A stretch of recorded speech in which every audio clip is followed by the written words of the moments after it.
বাপ মা এমন সম্পদ, যখন জীবিত থাকে মানুষ বুঝে না। যেদিন বাপ মা মারা যায় পকেট ভরা টাকা আসে, কিন্তু বাপ মা কার পায় না। আজকে মা মোরগ খাইতে পছন্দ করে, মা হাঁস খাইতে পছন্দ করে, কিনে দেওয়ার মতো অনেক যুবকের সামর্থ্য নাই।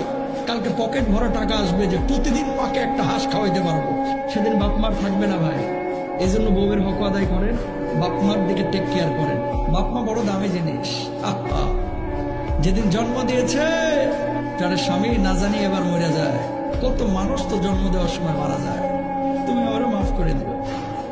এইভাবে আপনারা দুনিয়ার মুখ দেখিয়েছেন নিজের জীবনটারে বাজি রেখে। অনেক যুবক আছে বাপ মাকে না জানায় পালায় গিয়ে সুন্দরী মেয়ে বিয়ে করে ফেলায়। কথা বলেন ঠিক কিনা? বাপ মারা কষ্ট দিন না, বড় কষ্ট করে আপনার জন্য। এগুলো আপনি বুঝবেন না, বুঝবেন তখন যখন নিজে বাবা হবেন, বুঝবেন তখন নিজে যখন মা হবেন। তখন বুঝে আর কোনো লাভ হবে না, ততদিনে মা কবরে চলে গেছে।